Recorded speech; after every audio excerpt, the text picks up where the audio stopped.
আসসালামু আলাইকুম। আশা করি সকলে ভালো আছেন। আজকে নতুন একটা পর্বে আপনাদের সকলকে স্বাগতম। তো আজকের পর্বে আমরা আলোচনা করব যে জাভা ক্যারেক্টার সম্পর্কে। তো জাভা ক্যারেক্টার খুব সিম্পল, যে জাভা ক্যারেক্টার শুধু একটা সিঙ্গেল একটা লেটার ক্যারি করতে পারে, একটা সিঙ্গেল লেটারকে স্টোর করতে পারে। এর মধ্যে আমরা এটা লেখার নিয়ম হলো যে সিঙ্গেল কোটেশন এর মধ্যে আমাদেরকে একটা লেটার ব্যবহার করতে পারি।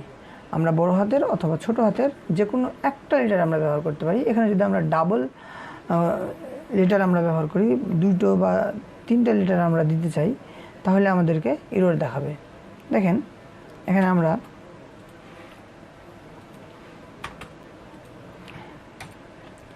ক্যার লিখলাম, তারপরে যদি আমরা ক্যারের একটা নাম দিই,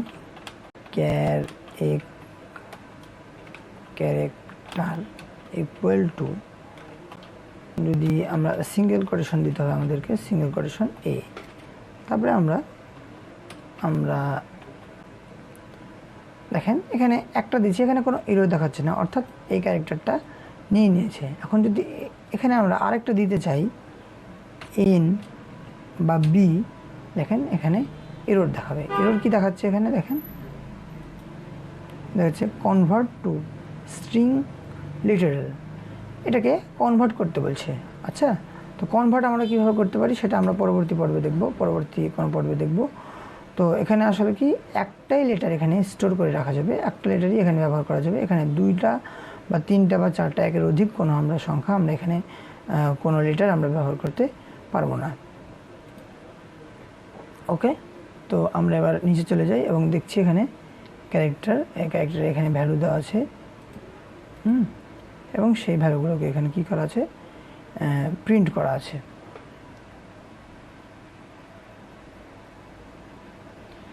এবং এখানে স্ট্রিং ডাটা টাইপ সম্পর্কে আলোচনা করা হয়েছে। স্ট্রিংয়ের মাধ্যমে আমরা জানি আমরা আমাদের ওয়ার্ড বা সেন্টেন্স আমরা নিতে পারি এবং সেটাকে আমরা প্রিন্ট করতে পারি। আমরা একটু এক্সাম্পল দেখে নিই। এক্সাম্পল আমরা লিখে নিই,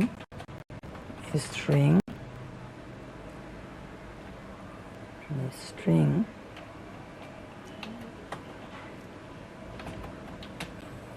value 1 equal to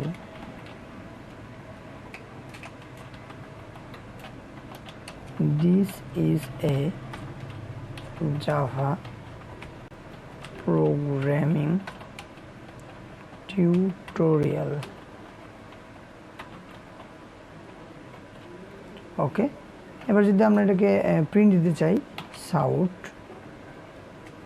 লিখে সিম্পলি আমরা ভ্যালু 1 লিখব।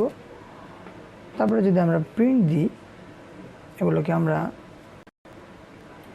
ডিলিট করে দিলাম। আমাদের এগুলো আগের পর্বে নেওয়া হয়েছে, ওগুলো সবগুলোকে আমরা মোটামুটি ডিলিট করে দিলে কোনো সমস্যা হবে না। এবার আমরা এটাকে যদি রান করি, তাহলে আমরা দেখতে পাবো যে এখানে ভ্যালু 1, এই স্ট্রিংটা প্রিন্ট হবে। দেখেন, this is a Java programming tutorial. Okay, আমরা দেখলাম আমরা স্ট্রিংয়ের ব্যবহার আমরা পূর্বেই অবশ্য জেনেছি যে কীভাবে আমরা স্ট্রিংয়ের ব্যবহার করতে পারি। তো এবার আমরা নেক্সটে চলে যাব। নেক্সটে গিয়ে আমরা দেখব জাভা নন প্রিমিটিভ ডাটা টাইপ। এই নন প্রিমিটিভ ডাটা টাইপের মধ্যে আমরা কী কী দেখেছিলাম, স্ট্রিং, অ্যারে এবং ক্লাসেস, ইন্টারফেস, এগুলো হলো নন প্রিমিটিভ ডাটা টাইপ। এগুলো সম্পর্কে আমরা পরবর্তী ভিডিওতে যখন একটু অ্যাডভান্স লেভেলে আলোচনা করব, তখন সেগুলো সম্পর্কে আলোচনা করা হবে। এগুলো একটু অ্যাডভান্স টপিক। ওকে, তো আমরা নেক্সট জাভা টাইপ কাস্টিং কী জিনিস সেগুলো সম্পর্কে আমরা একটু দেখব। তো জাভা টাইপ কাস্টিং খুব সিম্পল একটা জিনিস। জাভা টাইপ কাস্টিং হলো আমরা একটা ডাটা টাইপ থেকে যখন অন্য ডাটা টাইপে কনভার্ট করতে চাই আমাদের ডাটা টাইপ, তখন আমরা আমাদের টাইপ কাস্টিংটা ব্যবহার করি। এই টাইপ কাস্টিংয়ের টপিকটা তখন চলে আসে। তো টাইপ কাস্টিং দুই প্রকারের হয়। একটা হলো ওয়াইডনিং কাস্টিং, যেটাকে অটোমেটিক্যালি টাইপ কাস্টিং হয়ে যায়, আমাদেরকে ম্যানুয়ালি করে দেওয়া লাগে না। আরেকটা হলো ন্যারোয়িং কাস্টিং, এটাকে অবশ্যই ম্যানুয়ালি আপনাকে টাইপ কাস্টিংটা করে দিতে হবে। তো কিভাবে, আমরা ধরেন আমাদের একটা data type byte data type নেওয়া আছে, এবং এই ডাটা টাইপটাকে যদি আমরা ইন্টিজারে কনভার্ট করতে চাই, তাহলে আমাদেরকে কোনো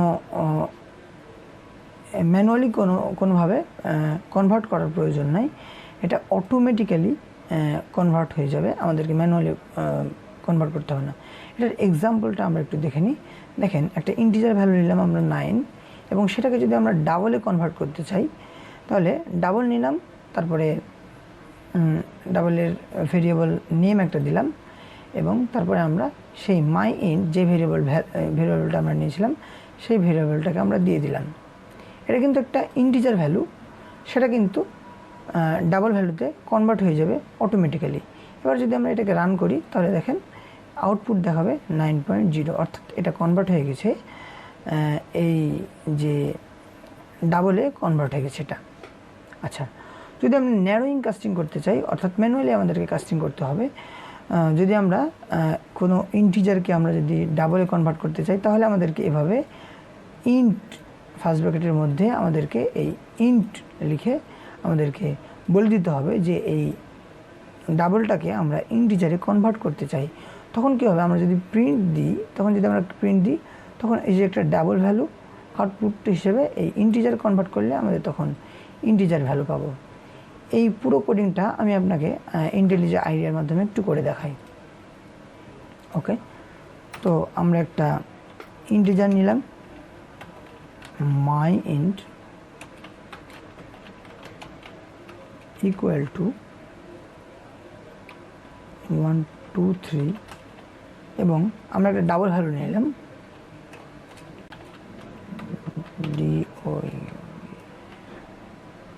ডাবল নিলাম, মাই ডাবল ইকুয়াল টু,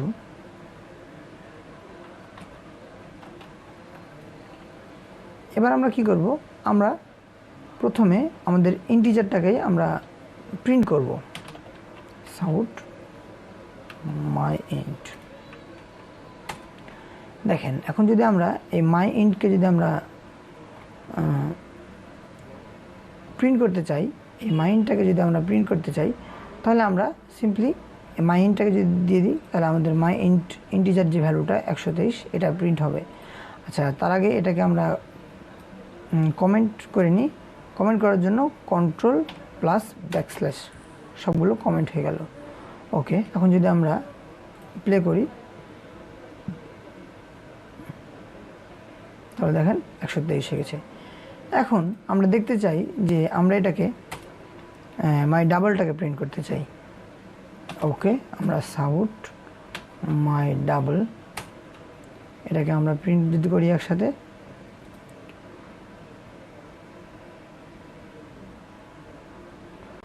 দুটোই দেখেন প্রিন্ট হয়ে গেছে আলাদা আলাদা। এখন আমরা কি করতে চাই, এই মাই ডাবলটাকে আমরা ইন্টিজারটাকে আমরা এই কাস্টিং করতে চাই। এখন দেখেন, যদি আমি এখানে মাই ইন্টকে দিয়ে দিই তাহলে দেখেন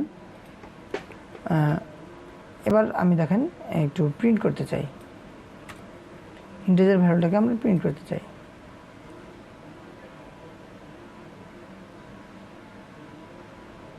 দেখেন এটা কনভার্ট হয়ে গেল। আচ্ছা, তাহলে আমরা এখানে কি করলাম, আমরা এখানে ডাবলকে ইন্টিজারে কনভার্ট করে ফেললাম। এখানে কিন্তু দেখেন কোনো প্রবলেমে দেখালো না, এটা অটোমেটিক্যালি কনভার্ট হয়ে গেছে, আমাদেরকে কোনো প্রবলেম করতে হলো না। এখন যদি আমরা উল্টোটা করি, অর্থাৎ আমরা যদি ইন্টিজারকে ডাবলে কনভার্ট করতে চাই তাহলে আমাদেরকে ন্যারোয়িং কাস্টিং ব্যবহার করতে হবে, অর্থাৎ আমাদেরকে ম্যানুয়ালি কাস্টিংটা করে দিতে হবে। আচ্ছা, এই মাই ইন্ট অর্থাৎ মাই ডাবল এখন একটা ইন্টিজারকে আমরা কাস্টিং করলাম। এখন যদি আমরা int my new int equal to my ডাবলকে যদি আমরা দিই তাহলে দেখেন এখানে কিন্তু ইরর দেখাচ্ছে। কেন ইরর দেখাচ্ছে?